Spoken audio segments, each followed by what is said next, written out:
यहाँ से साबित होता है कि इस्तग़फ़ार रिज़्क़ को बढ़ाता है। अगर किसी ने अपना रिज़्क़ बढ़ाना है तो वो इस्तग़फ़ार को पकड़ ले। इनफैक्ट रसूलुल्लाह सल्लल्लाहु अलैहि वसल्लम मेजॉरिटी सहाबा जब उनसे कोई ज़िक्र पूछते थे तो या वो दुरूद इब्राहिमी बताते थे या वो इस्तग़फ़ार बताते थे। ये साबित है सही हदीस से। तो इस्तग़फ़ार के बारे में एक हदीस ये भी आती है कि रसूलुल्लाह सल्लल्लाहु अलैहि वसल्लम ने फरमाया कि जो शख्स इस्तग़फ़ार को कॉन्स्टेंटली अपना लेता है, बहुत ज़्यादा कॉन्स्टेंट इस्तग़फ़ार करता है, Allah will make a way out of him from every difficulty. Allah ताला उस शख्स के लिए हर मुश्किल से कोई रास्ता निकाल देता है। तो मैंने खुद भी पर्सनली अपनी लाइफ में देखा, आई एम श्योर कि आप लोगों ने भी देखा होगा कि जो बंदा बहुत ज़्यादा इस्तग़फ़ार करता है उसके मामलात आसान होते हैं, और जो बंदा जितने गुनाहों में पड़ा होता है और इस्तग़फ़ार जो है नहीं करता है तो फिर ज़ाहिर है कि उसके मामलात फिर बहुत तंग हो जाते हैं, उसकी लाइफ बहुत तंग हो जाती है। इसी तरह सबसे जो बेहतरीन, ये वन ऑफ द फेवरेट आयत है सहाबा की। मेजॉरिटी सहाबा जब उनसे पूछा जाता था कि आपकी फ़ेवरेट आया कौन सी है, सहाबा की आपस की कन्वर्सेशंस ये होती थी, बैठकर एक दूसरे से डिस्कस करते थे कि आपकी फ़ेवरेट आया कौन सी है, आपकी फ़ेवरेट आया कौन सी है। तो चैप्टर 39 वर्स नंबर 53, सूरह ज़ुमर वर्स 53, कुल या इबादी अल्लज़ीना असरफ़ू अला अनफुसिहिम ला तक़नतू मिन रहमतिल्लाह। ए नबी कह दीजिए मेरे बंदों से, यहाँ पर या इबादी तमाम इंसानों से बात हो रही है, अल्लज़ीना असरफ़ू अला अनफुसिहिम जो कि ज़्यादती कर चुके हैं अपने नफ्स में, who have cross the limits. असरफ़ू यानी कि इसराफ कर दिया हुआ है, ज़्यादती कर दी हुई है उन्होंने अपने नफ्स पर। क्या कहो उन्हें, ला तक़नतू मिन रहमतिल्लाह, के अल्लाह की रहमत से मायूस नहीं हो। इन्नल्लाह यग़फ़िरु ज़ुनूबा जमीआ, बेशक अल्लाह ताला तमाम गुनाह माफ़ कर देता है, तमाम गुनाह माफ़ कर देता है। एक हदीस कुदसी में आता है कि अल्लाह सुब्हानहू व तआला कहते हैं कि ए इब्ने आदम, अगर तू मेरे पास गुनाह लेकर आए और तेरे गुनाह जो है वो ज़मीन से आसमान तक जो है वो डिस्टेंस को फिल कर रहे हैं, लेकिन तू मुझसे सिंसियर रिपेंटेंस करता है तो मैं तुझे माफ़ करूँगा। अभी बहुत खूबसूरत हदीस आपके सामने आएंगी अल्लाह सुब्हानहू व तआला की मर्सी के हवाले से।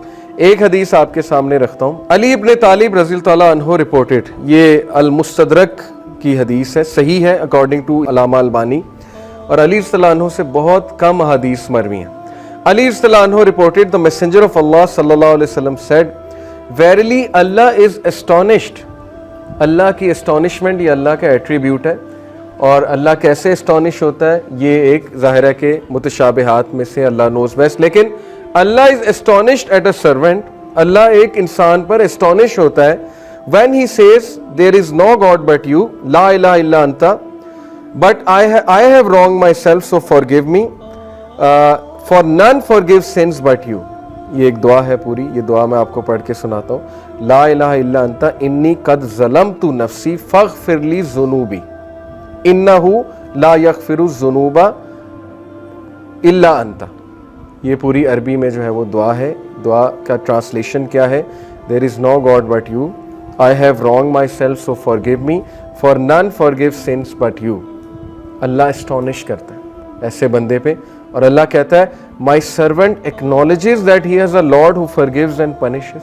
अल्लाह एंजल्स को कहता है, अल्लाह ताला बोलता है कि क्या मेरा बंदा ये एक्नॉलेज कर रहा है कि उसका एक रब है और वो रब जो है गुनाहों को माफ़ करता है, यानी अल्लाह को इतनी खुशी होती है। इसी से रिलेटेड एक और हदीस है कि जब एक गुनाहगारी, सही बुखारी की हदीस है, जब एक गुनाहगार शख्स अल्लाह से गुनाहों की माफ़ी मांगता है तो अल्लाह को इस तरह की खुशी होती है जैसे एक इंसान जिसका कैमल डेजर्ट में लॉस्ट हो गया था और वो अपने कैमल को ढूंढ रहा था, और उस कैमल पे सारा सामान था, उस कैमल पे पानी भी था, उसका बाकी भी दीगर सामान था, और अचानक उसे दूर से वो कैमल चला नज़र आता है तो वो खुशी में आपे से बाहर होकर जो है वो ये कहता है कि अल्लाह मैं तेरा रब हूँ और तू मेरा बंदा है। ये हदीस के अल्फाज है, यानी खुशी में इस तरह के अल्फाज कह देता है। तो अल्लाह ताला को इस लेवल की जो है वो खुशी होती है जब गुनाहगार बंदा अल्लाह से बात करता है, जब गुनाहगार बंदा अल्लाह सुब्हानहू व तआला को पुकारता है। हमें ऑन दी अदर हैंड शैतान ने जो वस्फ़ा डाला है कि तेरे तो इतने गुनाह है, तू तो इतना गुनाहगार है, तू तो इस काबिल ही नहीं कि अल्लाह तक तेरी बात पहुँचे या अल्लाह तुझे रिप्लाई करें या अल्लाह तेरी आवाज़ सुने। हदीस तो कम्प्लीटली इसके बरक्स कह रही है। हदीस तो कह रही है कि गुनाहगार बंदा जब तौबा करता है उस पर ज़्यादा खुशी होती है अल्लाह ताला में। And it perfectly make sense. मैं एक टीचर हूँ, आप में भी शायद कोई टीचर हो। जब अच्छे स्टूडेंट जो है वो ए लेते रहे, ए स्टार लेते रहे, मुझे कोई इतनी खुशी नहीं होती, मैं कोई सरप्राइज नहीं होता हूँ। लेकिन जब बैक बेंचर और एक ऐसा स्टूडेंट जिसका रिकॉर्ड ही कोई नहीं है, वो अगर अच्छे नंबर ले ले तो मैं एस्टॉनिश भी होता हूँ, और जाहिर है कि मुझे दुगनी खुशी होती है, शायद इससे भी ज़्यादा खुशी होती है। तो it perfectly make sense. Okay, तो ये एस्टॉनिशमेंट के बारे में, अल्लाह की एस्टॉनिशमेंट, ये अल्लाह का एट्रीब्यूट है कि रब एस्टॉनिश होता है। और इसीलिए अल्लाह ने अपने अर्श पर लिखवाया ना कि वेरिली माई कंपैशन ओवरकम्स माई रायत, बेशक मेरी जो नरमी है या मेरा जो कंपैशन है, मेरी जो मोहब्बत है, मेरी जो मर्सी है, वो मेरे गुस्से पर हावी है, वो मेरे गज़ब पर हावी है। और ऐसा ही है, हम अपनी ज़िंदगी के मामलात देख लें, अगर अल्लाह हमें हमारे गुनाहों पे फ़ौरन पकड़ शुरू कर दे तो शायद हम में से कोई भी ज़िंदा ना बचे, तो शायद हम में से कोई भी जो है वो इस ज़मीन पर चल ना सके। लेकिन कितने चांसेस देता है, कितने चांसेस देता है अल्लाह। आप यहाँ से अंदाज़ा लगा लें कि खालिद बिन वलीद को चांस दिया अल्लाह ने। एक टाइम पे वो दुश्मन है रसूलुल्लाह सल्लल्लाहु अलैहि वसल्लम, अगले ही टाइम पे वो एक ऐसे कमांडर बने कि उनके सैफ अल्लाह का लक़ब उनको दिया गया। हालांकि ज़ाहिर है एट वन मोमेंट गुनाह कर रहे हैं, नबी के खिलाफ तलवार निकाल रहे हैं, इससे बड़ा गुनाह और क्या है।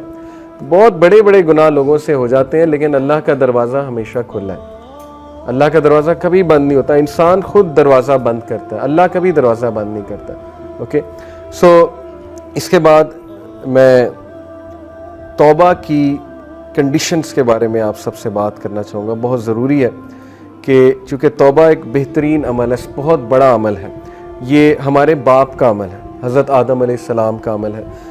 तो इट इज़ इम्पॉर्टेंट कि हम जानें कि सिंसियर रिपेंटेंस होती क्या है।